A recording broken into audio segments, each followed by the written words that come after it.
마태복음 14장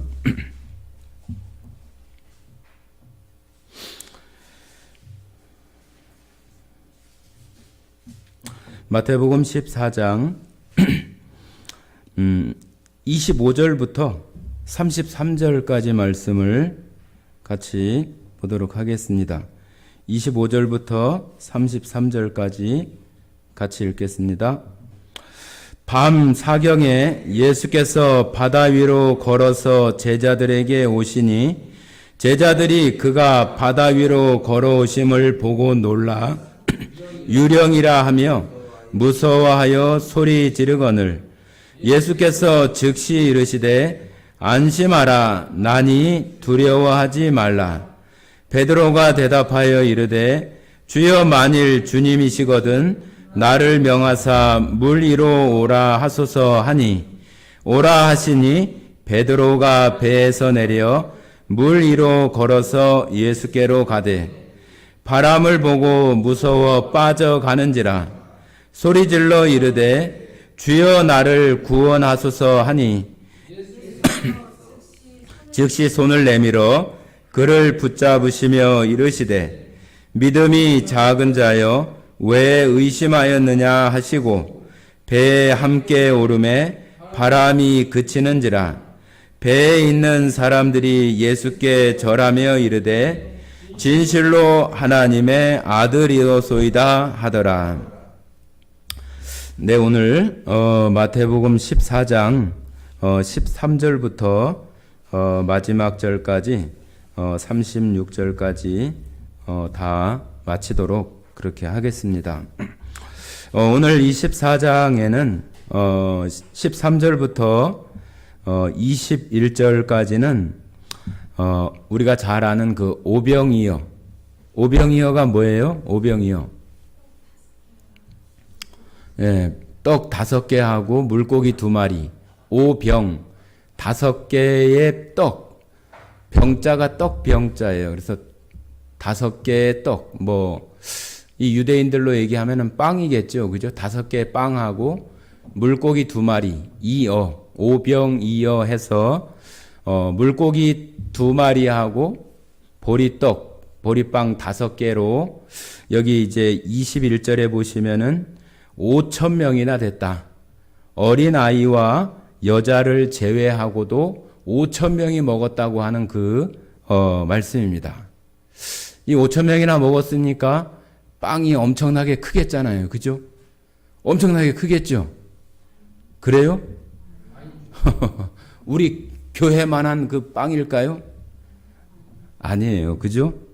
어린아이가 자기 식사하려고 가졌던 빵이니까 마치 우리 개떡이나 쑥개떡 같이 이렇게 되어 있는 그 정도보다는 더 클 수 있겠지만은 하여튼 그 정도의 어떤 떡 5개하고 물고기.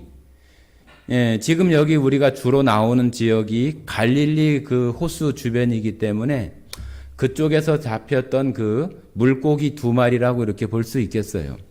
그 물고기 2마리하고 떡 5개로 여자하고 어린아이를 제외하고도 5,000명을 먹였다고 하는 이야기와 또 지금 우리가 읽었던 내용은 여러분들 너무 잘 아시는 베드로가 물 위를 걸어서 예수님께 가고 또 예수님과 함께 다시 배에 와서 올라가셨다고 하는 그 내용까지 나오는 내용이고 이제 맨 마지막에 3절은 3개의 구절은 거기서 사람들을 치료하셨다고 하는 그런 내용까지 이렇게 나옵니다.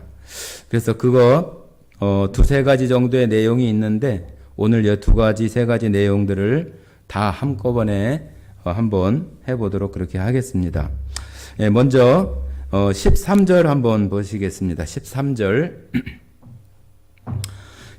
제가 읽어볼게요. 예수께서 들으시고 배를 타고 떠나사 따로 빈들에 가시니 무리가 듣고 여러 고을로부터 걸어서 따라간지라. 자, 여기서 예수께서 들으시고 그러잖아요. 예수께서 뭘 들었을까요? 예, 그 앞절에 나오는 그 침례 요한, 세례 요한이 그 헤롯 왕에 의해서 목배임을 받아서 죽었다고 하는 얘기를 요한의 제자들로부터 들었다고 하는 거예요. 그래서 예수님께서 들으시고 예수님께서 요한이 죽었다고 하는 그 소식을 들으시고 지금 따로 배를 타고 떠나서 빈 들로 이렇게 가셨다고 하는데 빈 들에 가셔서 무엇을 했는지는 성경에 기록되지 않고 있어서 예수님께서 혼자의 어떤 그런 시간들을 가지고 싶으셨지 않았을까? 요한이 너무나 그 허무하게 이렇게 죽어버리는 그런 것을 통해서 정말로 하나님께서 이런 일들 가운데 또 이런 일들이 필요하기 때문에 요한이 죽기는 하지만 예수님께서도 그 마음이 편하거나 좋지는 않았지 않겠어요. 그래서 배를 타고 혼자 따로 이렇게 한적한 그 광야 같은 그런 곳에 가셨다고 하고, 그런데도 또 많은 사람들은 예수님을 또 따라서 여러 동네에서 걸어서 예수님을 만나려고 또 이렇게 따라가는 그런 모습들이 이렇게 나옵니다. 그래서 예수님의 어떤 그런 마음, 지금 세례 요한이 죽었다고 하는 그런 소식을 듣고 그 마음 가운데 어떤 마음이었을까 하는 것을 좀 생각하면서 우리가 이런 것들을 읽어보면 더 좋을 것 같습니다. 자, 14절입니다. 14절. 예수께서 나오사 큰 무리를 보시고 불쌍히 여기사 그 중에 있는 병자를 고쳐주시니. 자, 많은 사람들이 여러 고을로부터 예수님에게 또 다가와서 예수님께서 그 많은 무리들을 보시면서 정말로 불쌍히 여기셨다고 그래요. 불쌍히 여기셨다. 이 불쌍히 여기는 마음, 긍휼히 여기는 마음, 이 마음이 하나님께서 우리를 구원하시는 그런 마음의 어떤 출발이라고도 말할 수 있습니다. 여기 불쌍히 여긴다고 하는 이 단어가 스플랑크 니조마이라고 하는 그런 헬라어 단어를 쓰는데 이 말은 어떤 말이냐 하면은 스플랑크 니조마이라고 하는 말은 우리나라 사람들도 조금 어떤 그 어려운 일이나 마음이 너무 이렇게 아프면은 뭐 간장이 녹는다고 하고 애가 이렇게 창자가 끊어지는 것 같은 우리 그 옛날 그 노래 중에 단장의 미아리 고개라고 하는 그런 그 곡도 있잖아요. 단장이 뭐예요? 창자가 끊어지는 거란 얘기거든요. 그 애가 끓는 거, 창자가 꼬이고 창자가 끊어지는 거.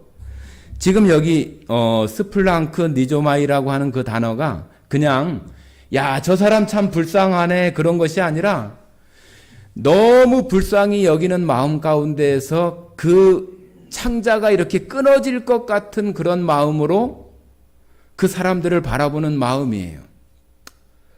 그러니까 우리가 뭐 어디 시내 다니다가 뭐 구걸하는 어떤 사람을 바라보는 그 정도의 마음이 아니라 정말로 그 사람의 어떤 그 간장이 끊어지고 창자가 이렇게 틀어지고 끊어질 것 같은 그런 마음으로 바라보는 그 단어를 여기 쓰고 있다고 하는 거예요. 그래서 예수님께서 이 많은 사람들이 이렇게 나오는 것을 보면서 그들을 불쌍히 여기는 것.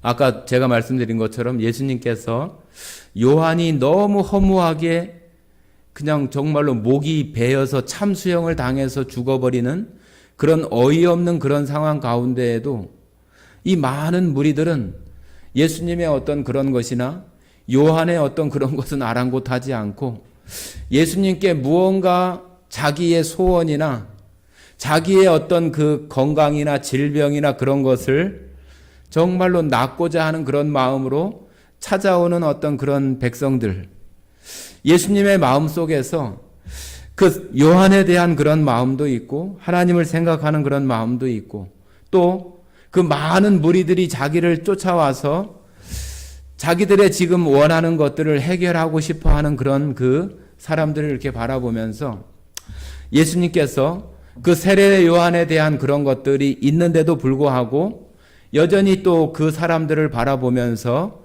그 마음 속에 불쌍히 여기는 그런 마음들이 예수님 마음 가운데에서 그들을 향해서 흘러나와서 그들의 병을 고쳐주셨다고 하는 거죠.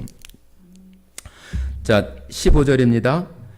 저녁이 되매 제자들이 나와 이르되 이곳은 빈 들이요 때도 이미 저물었으니 무리를 보내어 마을에 들어가 먹을 것을 사 먹게 하소서. 예수께서 이르시되 갈 것 없다. 너희가 먹을 것을 주라. 자, 여기 이제 많은 사람들을 병을 고쳐주고 그러다 보니까 시간도 많이 지나고 이제 막 어둑어둑해지는 날이 저물어지고 날이 저물어가고 이제 저녁 먹을 때가 된 거죠. 그런데 이렇게 많은 사람들이 이렇게 있으니까 제자들이 예수님께 와서 그렇게 얘기를 하는 거예요. 선생님, 주님, 이 사람들을 저 마을로 내려가게 해서 거기서 자기들이 알아서 빵을 사 먹든지 먹을 걸 사 먹든지 그렇게 하게 하십시오. 그러니까 예수님께서 그럴 것 없다 하면서 너희들이 먹을 것을 주라고 이렇게 얘기를 하는 거예요. 그러니까 제자들이 생각할 때는 자기들도 뭐 별 것 없는 그런 아무것도 없는데 이렇게 많은 사람들에게 어떻게 그 저녁을 먹일 수 있는 그런 음식이 있을 수가 없는데 그렇게 말을 하니까 이렇게 얘기를 하는 거죠. 17절에 제자들이 이르되 여기 우리에게 있는 것은 떡 5개와 물고기 2마리 뿐이니이다. 자, 떡 5개하고 물고기 2마리밖에 없는데 이거 가지고 어떻게 나눠주겠습니까? 지금 여기 물고기 2마리하고 떡 5개라고 하는 것은 이 많은 사람들을 먹일 수 있는 그런 비교도 안 되는 양이잖아요. 아주 뭐 한 사람의 시장길을 해결할 수 있는 그 정도에 불과한 것이기 때문에 이 많은 사람들과 이거를 비교하면은 아무 어떤 그 가치도 없는 거예요. 어떤 식사를 할 수 있는 5천 명이나 되는 많은 사람들이 같이 할 수 있는 그런 것은 전혀 될 수 없는 정말로 좀 무가치한 그런 그 모습이 이 보리떡 5개하고 물고기 2마리를 이렇게 나타내는 거라고 이렇게 말할 수 있어요. 그런데 예수님께서 그것을 가지고 이제 18절에 이르시되 그것을 내게 가져오라 하시고 무리를 명하여 잔디 위에 앉히시고 떡 5개와 물고기 2마리를 가지사 하늘을 우러러 축사하시고 떡을 떼어 제자들에게 주시매 제자들이 무리에게 주니 다 배불리 먹고 남은 조각을 12바구니에 차게 거두었으며 먹은 사람은 여자와 어린이 외에 5,000명이나 되었더라. 자, 여기 물고기 2마리하고 떡 5개로 여기 이제 뭐 여자하고 어린아이까지 포함하면은 5,000명도 넘겠잖아요. 그죠? 한 뭐 10,000명도 될 수 있겠죠. 엄청나게 많은 사람들에게 이것을 이렇게 할 수 있는 것은 이거는 예수님밖에 할 수 없는 이런 큰 기적이다. 그런 우리 생각을 할 수 있게 되고 또 우리가 이런 것들을 보면서 예수님께서 정말로 이러한 이적과 또 엄청난 사람으로서 할 수 없는 이런 일들을 정말로 하실 수 있을까? 아니야. 이거는 그냥 예수님이 이런 것들을 어떤 사람들이 보리떡 5개 하고 물고기 2마리가 있었는데 누군가가 그거를 이렇게 내놓으니까 어떤 다른 사람들도 양심에 찔려가지고 자기가 갖고 온 것들을 다 이렇게 내놓아서 이렇게 먹은 것이다. 그렇게 얘기하는 사람도 있어요. 그런데 성경은 그런 내용들은 들어있지 않고 예수님께서 다 제자들에게 떼어서 나누어 주어서 그 물고기 2마리하고 보리떡 5개로 예수님께서 떼어서 제자들에게 주매 그 많은 무리가 먹었다고 이렇게 표현을 하지 그렇게 말하지 않아요. 그것은 아주 좀 자유주의자적인 그런 해석이나 이성적인 어떤 그런 해석으로 얘기하는 잘못된 어떤 그런 해석이라고 저는 생각을 합니다.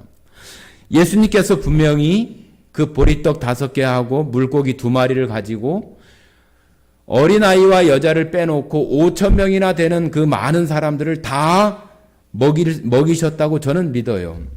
여러분들은 어떻게 생각을 하세요? 여러분들도 그렇게 믿으시나요? 예수님께서 5천 명 아니라 5만 명이 있다고 해도 그 사람들을 다 먹일 수 있는 그런 능력이 예수님께 있다고, 정말로 우리 하나님을 믿는 사람들은 그것을 믿어야 되는 것이지, 야, 이거는 뭐 신화 같은 이야기이고 기적 같은 그런 이야기로 우리가 생각을 한다면은 그 사람은 예수님을 믿거나 하나님을 잘못 믿고 예수님을 성경을 오해하는 거예요.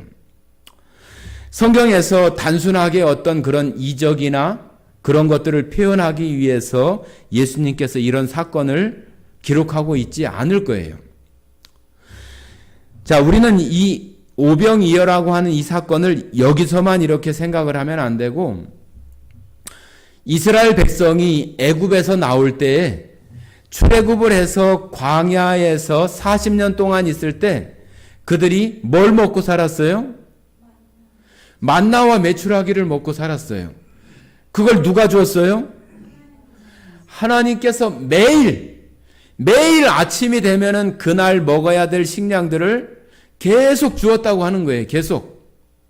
출애굽기 16장에 그 만나에 대한 이야기가 나오고, 여호수아 5장에 가면은 그것이 가나안 땅에 들어가서 거기서 소출을 먹기 시작할 때 만나가 그쳤다고 이렇게 말하고 있어요.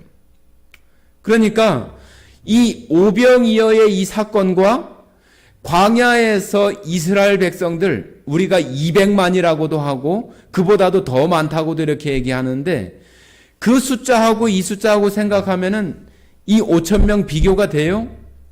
비교가 안 되는 거예요. 우리는 여기서 이 5천 명만 생각하는 것이 아니라 그 구약 시대 때 이스라엘 백성들이 광야에서 하나님께서 날마다 만나와 메추라기를 주어서 그들을 굶기지 않고 가나안 땅에 들어가서 소출이 있을 때까지 그들을 계속 먹였던 그 사건은 이 오병이어보다도 더 큰 사건이고, 예수님께서 이것을 하신 것은 하나님께서 하신 그런 능력들을 예수님께서도 신적인 그러한 능력을 가지고 계신 분으로서 이런 능력을 그 많은 무리들에게 보여주시는 그러한 것으로 나타내시는 것이지, 이것이 어떤 그 단순한 어떤 이적이나 기적을 표현하기 위한 것도 아니에요. 우리가 예수님을 믿고 하나님을 믿는다고 하는 것은, 하나님은 모든 것을 하실 수 있는 전지전능하신, 지금 여기 누군가가 죽은 자가 있다 할지라도 그가 하나님의 능력이면은 살아낼 수 있고 살려낼 수 있는 그 능력이 하나님께 있다고 믿는 것이 하나님을 믿는 사람들의 믿음이라고 말할 수 있어요. 그래서 자, 우리가 그 구약 시대에 그런 것들을 한번 생각해 보세요. 그 만나의 그런 사건이 있고, 선지자들 가운데에서 우리가 가장 크다고 하는 엘리야나 엘리사를 보면은 그 엘리야와 엘리사가 했었던 그 일들도 나와요. 그 기름병에, 그 기름 그릇에 기름이 계속, 그릇이 없어질 때까지 그 병에서 기름이 계속 나오는 거예요.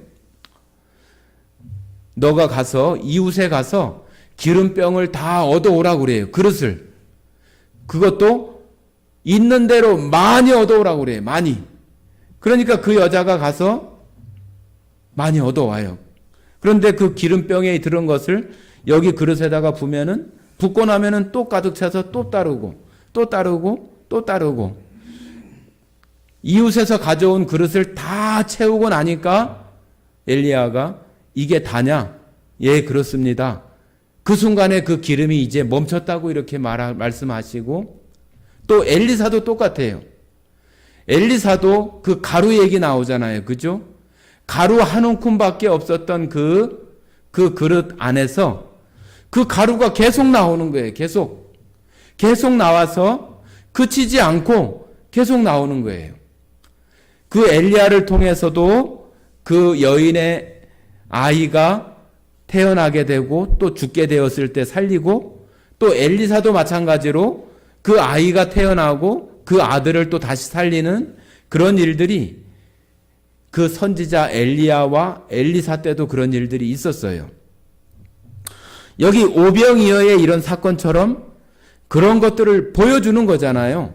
그 만나와 메추라기도 마찬가지고 선지자들을 통해서 보여주시는 그러한 일들, 또 이 신약 시대에 와서 예수님께서 5,000명, 우리가 다른 성경에도 오병이어가 나오고 또 한 군데는 7병이어가 나와요. 보리떡 7개 하고 물고기 2마리에 대한 이야기도 나와요.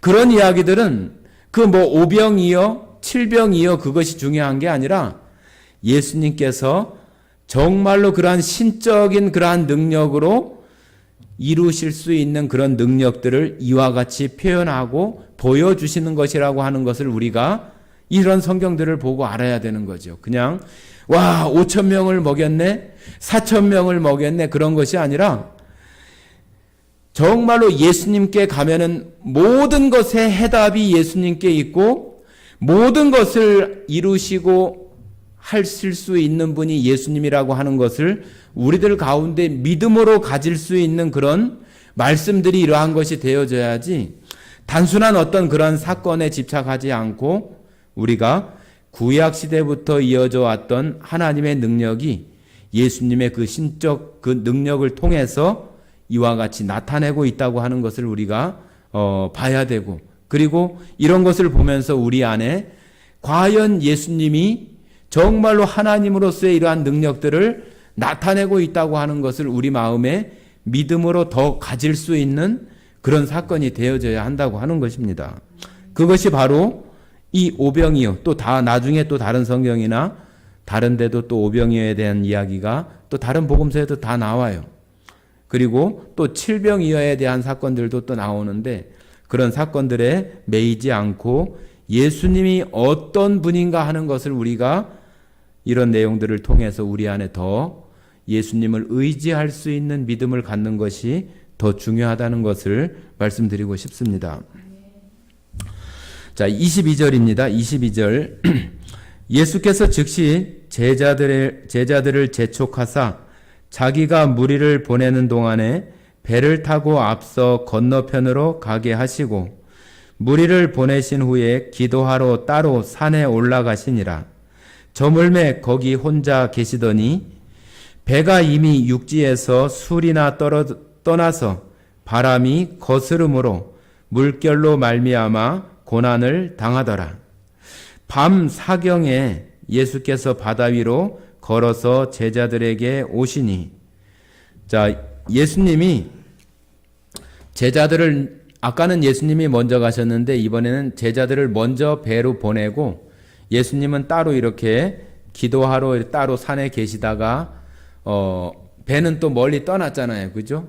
그러는 동안에 날은 저물고 지금 여기 밤 사경이라고 해서 로마 시간 표현으로 밤을 4등분 해가지고 1경, 2경, 3경, 4경해서 4경에 해당하는 그런 시간이니까 거의 새벽에 가까운 그런 시간이에요. 그런 시간에 지금 예수님께서 나중에 제자들이 먼저 배를 타고 멀리 갔는데 바람이 거스른다고 했으니까 바람이 이렇게 예수님 쪽으로 이렇게 불어오는 그런 형태인 것 같아요. 거스른다고 했으니까요. 예수님께서 제자들과 함께 하시려고 배는 이렇게 멀리 술이나 떨어져 있다고 이렇게 표현을 하는데 거기를 예수님께서 물 위를 걸어가시는 거예요. 여러분 물 위를 걸어봤어요? 물 위를 걸을 수 있을까요? 없을까요? 한 발 딱 닫고 빠지기 전에 얼른 닫고 빠지기 전에 얼른 이렇게 하면은 될 수 있겠죠. 그런데 그렇게 할 수 있는 사람은 없어요. 뭐 이론적으로는 그렇게 하면 되는 거잖아요. 그죠? 그런데 그렇게 빨리빨리 그렇게 할 수 있는 사람이 없고 사람이 또 중력의 그 작용에 또 어쩔 수 없이 작용되어지기 때문에 그 사람의 그런 무게가 밑으로 끌어당기는 그런 중력에 의해서 빠질 수밖에 없는 상황이 되는 거죠. 그래서 예수님이 아주 이제 새벽이 막 밝아올 것 같은 그런 밤에 예수님이 그 호숫가니까 막 이렇게 물 안개도 피어오르고 막 그럴 거 아니에요. 그럴 때 예수님이 싹 물 위를 걸어가시는 거예요. 그러니까 저쪽에 배에 타고 있었던 제자들이 이걸 보는 거예요. 자, 26절입니다. 제자들이 그가 바다 위로 걸어오심을 보고 놀라 유령이라 하며 무서워하여 소리 지르거늘. 정말로 무섭겠죠. 사람들 생각으로는 어느 누구도 물 위를 걸어올 수 없는데 누군가가 이렇게 막 물 위로 예수님께서 대부분 그때 유대인들이 다 흰색의 옷을 그런 많이 입었으니까 우리나라 사람들의 어떤 정서로는 귀신 같기도 하고 유령 같기도 하고 막 그런 생각이 좀 들잖아요. 그러니까 유대인들 그 제자들도 마찬가지로 와, 귀신인가? 유령인가? 막 그렇게 깜짝 놀라서 무서워하고 막 소리를 지르고 막 그렇게 했던 거예요. 그러니까 예수께서 즉시 이르시되 안심하라 나니 두려워하지 말라. 자, 여기 예수님께서 괜찮아 안심해라 나니까 두려워하지 마 그렇게 얘기를 하시는 거예요. 자, 여기 안심하라 나니 이 표현은 그냥 단순히 그냥 나요. 우리 어디 시골에 가서 깜깜한데 잘 안 보이는데 거기 누구요? 나요. 그런 것이 아니에요. 그런 그 나라고 하는 이 표현은 바로 그 예수님이 바로 우리가 그 출애굽기 얘기할 때 모세가 유대인들한테 가서 아니 그 하나님이 누구라고 얘기를 하면은 내가 그 백성들에게 누가 그렇게 했다고 얘기를 할까요? 했을 때 스스로 있는 자가 이렇게 하게 했다고 하라고 모세에게 얘기를 하잖아요. 바로 여기 나라고 하는 표현은 바로 그 나예요. 그 나. 그냥 뭐 평범한 나요 그런 표현이 아니라 우리가 신약 성경에서 얘기할 때는 성경에 보면 예수님을 표현하는 그런 말들이 많잖아요. 나는 나다. 또 나는 빛이다. 나는 사랑이다. 나는 뭐 문이다. 그런 표현들이 있잖아요. 에고 에임이라고 하는 그런 표현으로 하는데 바로 여기 그 예수님 하나님께서 하시는 그 표현 나는 나다. I am 뭐 that I am 그런 표현이 있잖아요. 나는 나다. 나는 나다. 그 하나님 자신을 나타내는 그 표현이에요. 그러니까 여기 그냥 나여 하는 그런 표현으로 우리가 들으면 안 되고 하나님을 나타내시는 그 표현으로서의 나란 얘기예요. 나. 스스로 있는 자, 또 정말로 그 하나님을 나타내는 그런 말로서 나니까 두려워하지 말라. 창조주이니 또 모든 만물의 주제이니 두려워하지 말라. 그런 표현의 성격으로 나라고 하는 표현을 하신 거예요. 그래서 예수님이 이렇게 그와 같이 얘기를 하니까 여기 가장 제자들 가운데 수제자라고 얘기할 수 있는 베드로는 좀 뭐든지 조금 뭐라고 해야 되는가요? 좀 먼저 막 나서려고 하고 그런 그 모습들이 있어요. 그죠? 성격도 막 좀 급하기도 하고 베드로가 그 말을 듣고 나서 28절에 베드로가 대답하여 이르되 주여 만일 주님이시거든 나를 명하사 물 위로 오라 하소서 하니. 자, 베드로가 정말로 주님이십니까? 그러면은 나를 물 위로 오라고 한번 해보십시오. 그렇게 얘기를 한 거예요. 그러니까 예수님께서 29절에 이야기를 합니다. 오라 하시니 베드로가 배에서 내려 물 위로 걸어서 예수께 가되. 자, 베드로가 물 위로 걸었어요, 안 걸었어요? 걸었어요. 베드로가 참 능력이 뛰어나잖아요. 그죠? 베드로가 능력이 뛰어난 것이 아니라 예수님께서 그 베드로를 통해서 하나님께서 예수님을 통해서 하시는 그러한 일들을 보여주기 위해서 베드로를 사용하시고 베드로가 물 위로 걸어올 수 있도록 예수님께서 그와 같이 하시는 거죠. 그죠? 베드로가 이렇게 걸어와요. 이 베드로가 이 물을 걸을 때 그 기분이 어땠을까? 좀 그런 생각이 들어요. 야, 이거 걸어지네? 물속에 안 빠지고 걸어지네? 조금 당황스럽기도 하고, 이게 진짠가 가짠가? 지금 어디 뭐 유령이나 귀신에 홀린 거 아닌가? 막 그런 생각들도 막 들었을 수도 있겠잖아요. 그죠? 그러다가 조금 이렇게 얼마나 갔는지 모르겠지만 가고 있는데 막 바람이 막 불기 시작하는 거예요. 바람이.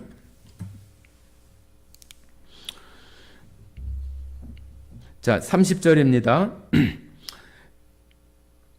바람을 보고 무서워 빠져가는지라 소리질러 이르되 주여 나를 구원하소서 하니. 자, 여기 지금 베드로가 배에서 내려서 예수님을 바라보고 걸어갈 때는 걸어갔어요. 그런데 그 눈이 지금 이제 그 앞에 일어나는 뭘 봤어요? 바람을 봤어요. 지금 펼쳐지는 그 상황을 본 거죠. 바람이 막 일어나니까 이거 넘어지겠는데? 그러면서 그 순간 예수님을 놓쳐버리고 그 주변에 그 자기가 빠질 것 같고 지금 죽게 생긴 것 같은 그런 상황이 자기에게 너무 커 보여서 막 점점 빠져가는 거죠.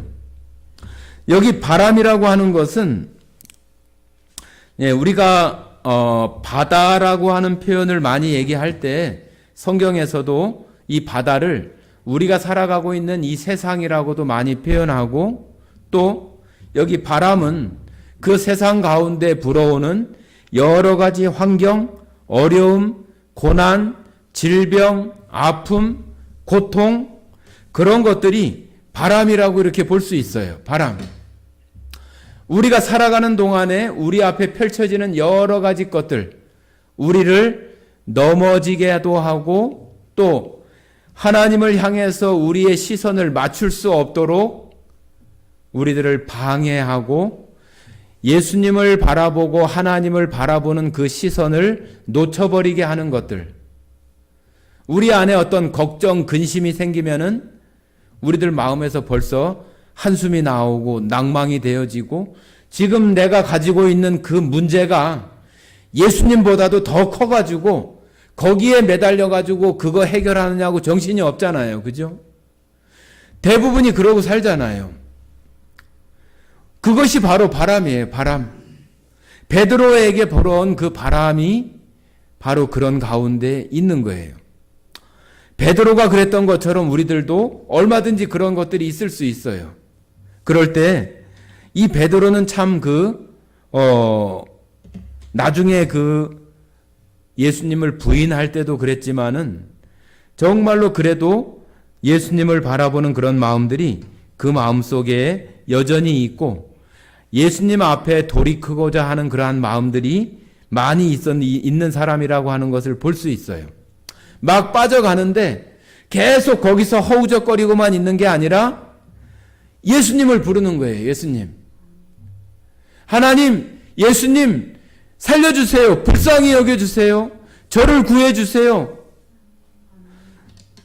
자, 여기 베드로가 하는 그 일은 다른 거 없어요. 자기가 뭐 수영을 막 잘하려고 아니면은 물에서 더 걸어보려고 막 발버둥을 치거나 이쪽 발 빠지기 전에 막 이쪽 발 하려고 막 하는 그런 발버둥 치는 그런 것이 아니라 그 바람을 만났을 때 예수님을 바라보고 예수님을 부르고 자기를 구원해주고 건져주고 불쌍히 여겨줄 것을 구하는 그런 태도가 바로 우리들에게서 살아가는 속에서 나와야 되는 그러한 고백이고 우리들에게서 하나님을 향해서 정말로 말해야 되는 가장 강력한 그 힘이 뭐냐 하면은 불쌍히 여겨주세요.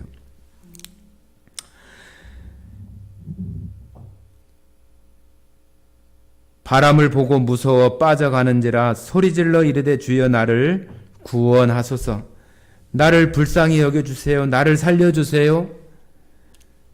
그것이 이 세상 모든 사람들이 하나님 앞에, 예수님 앞에 정말로 말해야 되는 가장 강력한, 하나님의 도움을 받을 수 있는 가장 강력한 말이에요.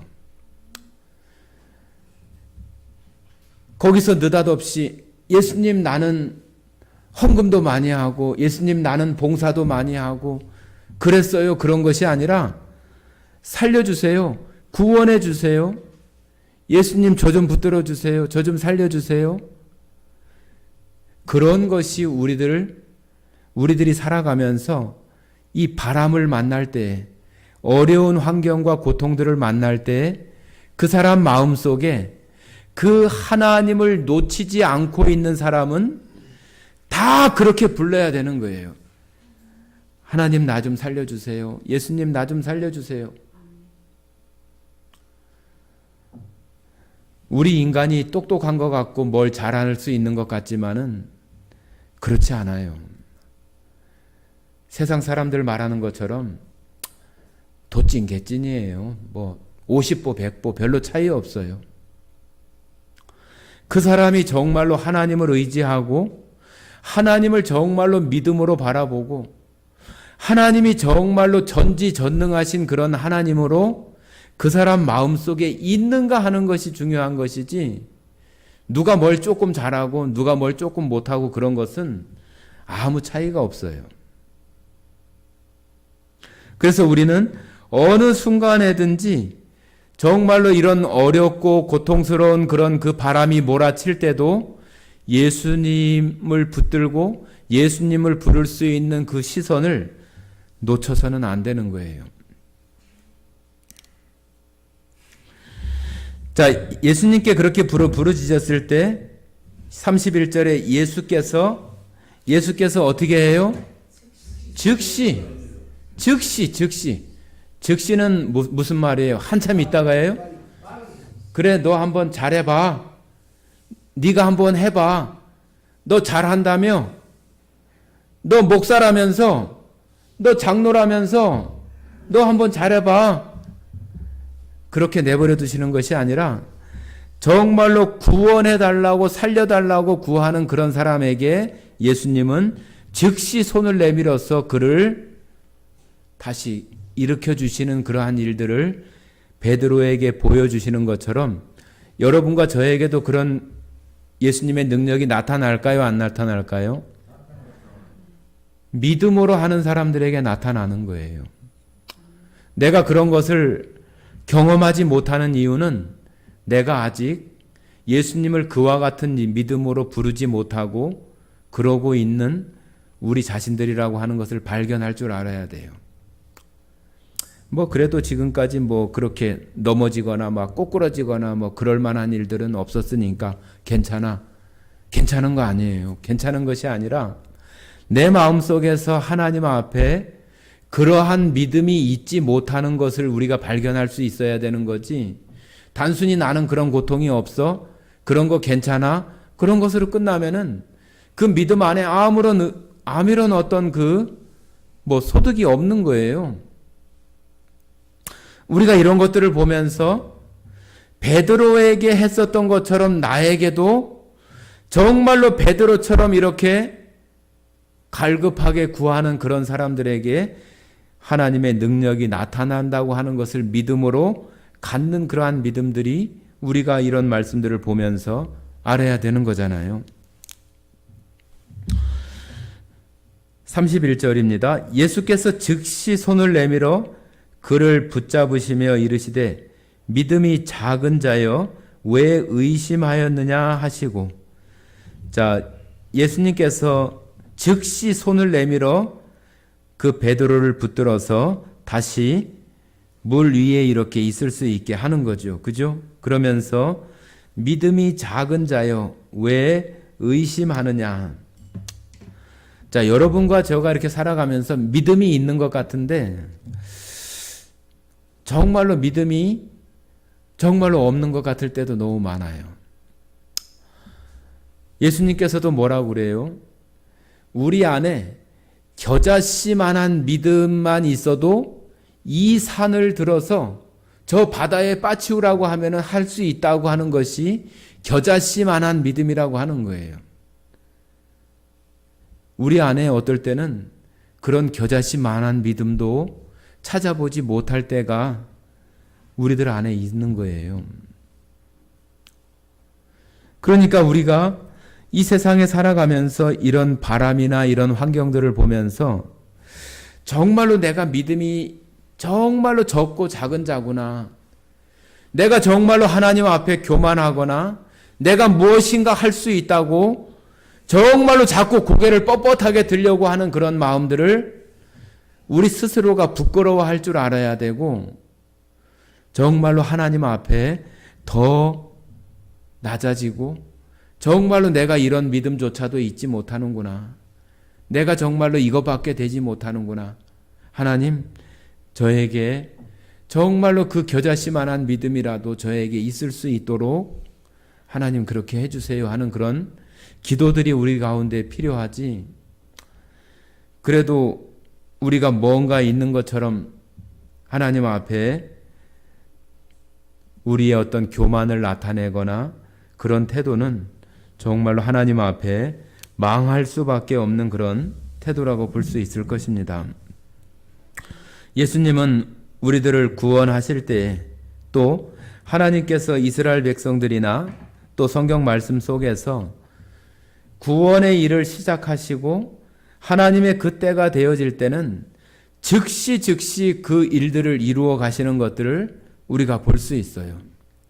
그래서 우리들이 생각하는 그 고통이나 어려움들을 벗어날 수 있는 그런 시간들을 우리가 고대하고 기대하지만 그것이 빨리 이루어지지 않으니까 때로는 하나님을 원망하기도 하고, 또 내 마음대로 막 내 승질대로 내 하고 싶은 대로 막 그렇게 교만하고 거만하게 막 그럴 때도 우리들이 있어요. 우리가 그러한 것들 속에서 성경이 말하고 있는 하나님께서 우리들 가운데 또 세상 가운데 나타내시는 그러한 때와 시간들을 기다릴 수 있는 마음들이 필요해요. 하나님은 지금 즉시라도 무엇인가를 얼마든지 하실 수 있는 그 능력을 다 가지시고 계신 분이에요. 다만 하나님의 그 시간, 그 때가 아직 되어지지 않았기 때문이라고 하는 것을 우리가 알아야 돼요. 그래서 우리가 그런 시간들을 기다릴 수 있는 것도 하나님께서 정말로 하나님 때에 반드시 이루시는 분이라고 하는 그 믿음이 우리 가운데 있어야만 기다릴 수 있는 거예요. 그래서 우리들이 항상 이런 그 말씀들 속에서 하나님의 때에 하나님은 정말로 즉시 바로 구원하시는 그러한 일들을 이루시는 하나님이라고 하는 것을 우리가 그 하나님을 믿음으로 바라봐야 한다고 말하고 싶습니다. 32절입니다. 배에 함께 오름에 바람이 그치는지라. 이 베드로는 참 좋겠어요. 예수님을 보고 몇 발짝인지 모르지만은 예수님을 향해서 바다 그 갈릴리 호수 그 물 위를 걸어갔어요. 예수님을 찾아서 가다가 바람을 만나서 빠지기는 했지만은 다시 예수님이 건져 주어서 다시 예수님과 함께 배 있는 곳으로 와서 또 배에 올라왔어요. 그죠?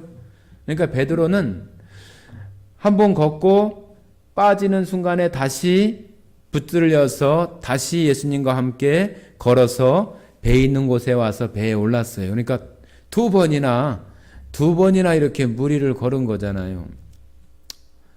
우리가 살면서 이 베드로처럼 이런 경험을 하면 참 좋겠는데, 베드로와 같은 이런 그 하나님의 능력을 경험한다면은 정말로 세상 사람들 뭐 막 하는 말로 누가 나를 때려 죽여도 하나님 살아계시고 예수님 살아계시다고 하는 것을 정말로 너무 뼈저리게 이렇게 알 수 있을 것 같은데, 이런 것들을 우리가 직접 경험하는 것들은 너무 이렇게 극소수의 어떤 그런 부분들에서만 나타나기 때문에 대다수는 이런 것들을 경험 못 하잖아요. 그죠? 경험하지 못하지만은 우리는 이 베드로라고 하는 이 사람을 통해서 우리가 이 성경 속에서 이 진리 되시는 이 말씀, 사실이고 역사 가운데 실제로 있었던 이 일들을 기록하고 있는 이 성경을 통해서 예수님께서 이와 같이 베드로에게 역사하셨던 그 하나님을 우리는 내가 경험하지 못하지만은 이 성경을 통해서 경험하고 우리는 예수님을 믿는 사람이 되는 거예요. 성경 요한복음 20장에 보면은 도마가, 그죠? 도마가 예수님이 부활했다고 하는 그 이야기를 그 제자들이 말할 때, 나는 몰라. 나는 예수님 직접 보고 그 손에 못자국이랑 옆구리 창자국이랑 내가 손가락으로 내가 넣어봐야 내가 그런 줄 알 거야. 그런 줄 내가 믿을 거야. 도마가 그렇게 하는 거예요. 그러니까 예수님께서 나타나셔서 네가 나를 그렇게 못 믿느냐 하면서 이 손가락과 이 옆구리에 손을 넣어보라. 그리고 믿는 자가 되라고 이렇게 말씀하시면서 뭐라고 얘기하냐면은 너는 나를 본고로 보고 손가락 넣어보고 경험하고 그래서 믿니? 나를 보지 않고 경험하지 않고 믿는 자들이 복되다고 이렇게 말씀을 하시는 거예요. 자, 한번 요한복음 한번 같이 봐보실까요? 20장.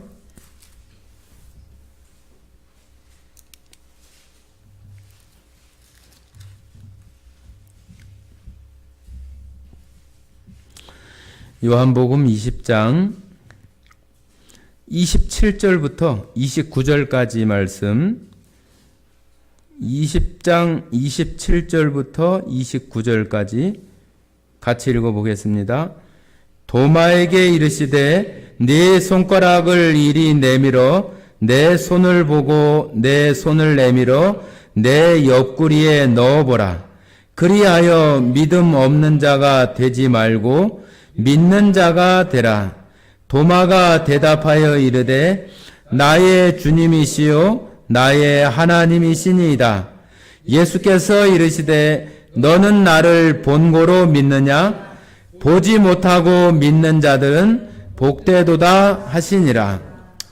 자, 우리가 여기 나오는 이 도마보다도 정말로 예수님께서 우리의 구주가 되시고 십자가를 통해서 하나님의 사랑을 완성하신 그 구주로 믿는 우리가 도마보다도 예수님과 함께 경험하고 함께 느끼고 부활하신 예수님의 그 옆구리에 손가락을 넣어보고 경험했던 그 사람보다 보지 않고 경험해 보지 않고 믿는 우리가, 믿는 여러분들이 도마보다도 더 복되다고 하는 거예요. 복되다.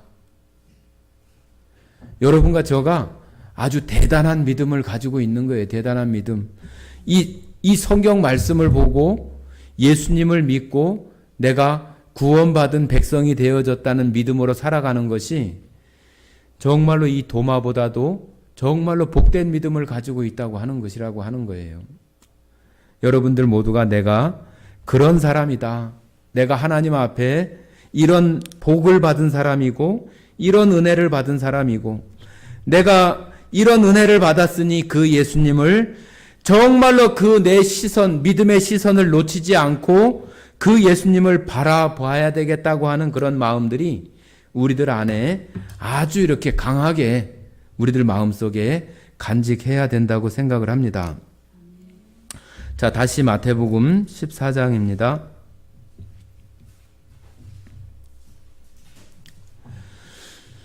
32절입니다.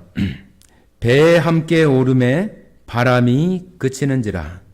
자, 예수님과 함께 있으니까 바람도 그치고 또 그 바다의 노을이나 파도나 그러한 것들도 잔잔하게 돼서 다시 평화가 찾아오고 또 평강이 되어지는 그러한 상태들을 우리가 생각할 수 있겠잖아요.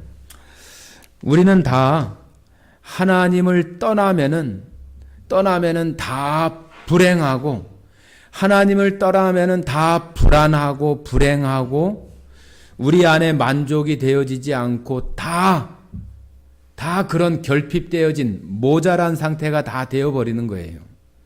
하나님 안에 왔을 때, 하나님 예수님과 함께 배에 함께 올랐을 때 바람이 그쳤다 그랬잖아요.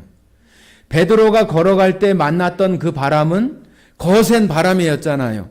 베드로가 물에 빠질 만큼의 그런 바람이었던 것이 예수님과 함께 배에 있어지는 그런 상태가 되어질 때 바람도 잔잔해지고 평화가 찾아오고 마음도 안정이 되고 평강이 되어지고, 우리도 마음이 분주하고 산란하고 불안하고 막 그런 일들이 있다가도 예수님의 은혜가 우리 가운데 찾아올 때 평강이 찾아오고 우리 안에 하나님으로 말미암아서 안정된 그러한 마음들이 되어지는 것이 바람이 그치는 거예요. 바람이 그치는 것. 그래서 우리가 예수님과 항상 함께 있는 그러한 상태를 우리가 지켜가는 것이 굉장히 중요해요. 그런데 우리가 다른 성경에 보면은 예수님이 그 배에 같이 있는데도 불구하고 풍랑이 일 때 제자들이 예수님이 함께 계시는 그러한 것들을 알지 못하고 그냥 자기들 살겠다고 막 분주하고 그런 모습들도 우리가 찾아봐요. 그런 것은 우리가 예수님을 믿는다고 하고 예수님이 내 안에 있다고 이렇게 하면서도 예수님을 전혀 의식하지 않고 예수님이 있는지, 예수님을 믿는지, 내가 예수님을 믿는 사람인지 안 믿는 사람인지, 교회를 다니는 사람인지 안 다니는 사람인지, 구원받은 사람인지 안 받은 사람인지 그런 것조차도 구분되어지지 못할 만큼 그냥 그 바람에 그냥 내가 그냥 막 놀아나고 그 바람에 막 흔들리는 그런 가운데 있으면은 예수님을 내가 내 안에 모시고 산다고 해도 어찌 보면 상관없이 사는 모습이 될 수도 있어요. 그래서 항상 그 예수님을 정말로 그 배라, 지금 배에 대한 이야기가 많이 나오니까 배의 그 선장처럼 배를 움직이게 하시는 그러한 어떤 그 주관자처럼 그 예수님을 그렇게 항상 우리 안에 놓고 있을 때 우리는 그 평안한 그런 바다, 평안한 바람이 잔잔한 그런 가운데 우리의 삶을 살아갈 수 있게 하고 평강 가운데 우리로 하여금 나아갈 수 있게 하신다고 하는 것을 우리가 배울 수 있겠습니다. 자, 배에 있는 사람들이 예수께 절하며 이르되 진실로 하나님의 아들이로소이다 하더라. 예수님을 이제 알아보고 제자들이 예수님께 절하고 정말로 당신은 하나님의 아들이십니다. 이제 마태복음 16장에 가면은 베드로가 주는 그리스도시요 살아계신 하나님의 아들이십니다 하는 그런 신앙 고백이 나오게 되는데, 그런 간증과 그런 소리와 같은 그런 표현들이라고 말할 수 있겠습니다. 우리들도 정말로 예수님으로 말미암아 우리 안에 그런 안정감들이 찾아올 때 정말로 주는 그리스도시요 살아계신 하나님의 아들이십니다. 과연 예수님은 주님이십니다 하는 것을 우리가 고백하게 되잖아요. 그런 것처럼 여기 이 무리를 걸었던 이 베드로의 사건을 보면서 우리가 이 땅에 살아가면서 바람이 불어오죠. 바람이 불어오는데 그 바람에 집중하는 것이 아니라 예수님께 집중할 수 있는 그러한 것들을 우리가 배울 수 있는 것이 바로 베드로가 무리를 걸어갔던 그런 사건을 통해서 우리가 배워야 될 점이라고 생각을 하고, 우리의 어떤 신앙생활 속에서 이런 모습들을 잘 적용을 해야 우리가 날마다 주님의 그 은혜 가운데 살아갈 수 있는 그런 생활들을 할 수 있다고 믿습니다. 34절, 그들이 건너가 게네사렛 땅에 이르니 그곳 사람들이 예수신 줄을 알고 그 근방에 두루 통지하여 모든 병든 자를 예수께 데리고 와서 다만 예수의 옷자락에라도 손을 대게 하시기를 간구하니 손을 대는 자는 다 나음을 얻으니라.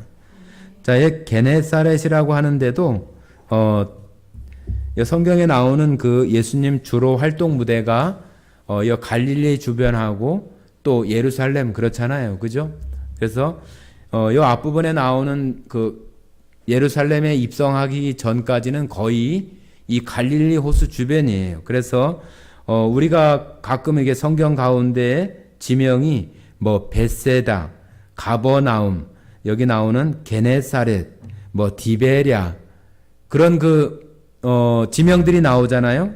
그게 다 그 갈릴리 호숫가에 이렇게 있는 그 지명들이에요.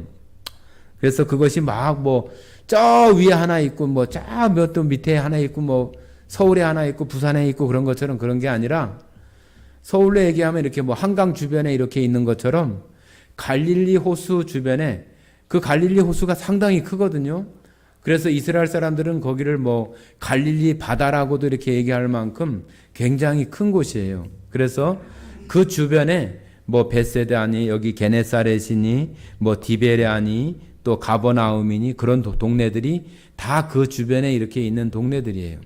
그래서 예수님이 주로 활동하던 그런 그 곳에 게네사렛이라고 하는 이곳에서도 많은 병자들, 뭐 제가 가끔 말씀드리지만은 많은 병자들이라고 하는 것은 그 실제로 병든 사람들이기도 하지만은 이스라엘 백성들이 하나님이 없는 그런 상태, 하나님을 잃어버리고 정말로 그때 당시에 부패한 종교의 형태로만 남아있는 그런 성전, 그런 모습들을 이런 병자의 모습으로 이렇게 설명하고자 하는 그런 의미들도 같이 있습니다. 그래서 예수님께서는 그것들을 다시 회복시키고, 낫게 하시는 것은 회복시키는 거잖아요. 다시 회복시키시고 그런 것들을 통해서 이스라엘을 정말로 그런 종교적이고 또 신앙을 잃어버린 그런 백성들을 다시 회복하시겠다고 하는 표현들을 이런 병 있는 사람들을 고쳐주고 이런 것들을 통해서 그런 의미를 나타내시는 그런 일들로 우리가 생각할 수 있겠습니다. 그래서 오늘 여기 오병이어와 또 무리를 걸었던 이 베드로의 사건을 통해서 예수님이 과연 어떤 분인가? 지난번에 제가 주일날 나에게 예수란 무엇인가 하는 그런 이야기를 좀 드렸는데 정말로 예수님이 나에게 어떤 분으로 내 믿음 가운데 있는가 하는 것들을 우리가 정말로 이런 말씀들을 보면서 생각할 수 있었던 시간이 되었으면 좋겠습니다.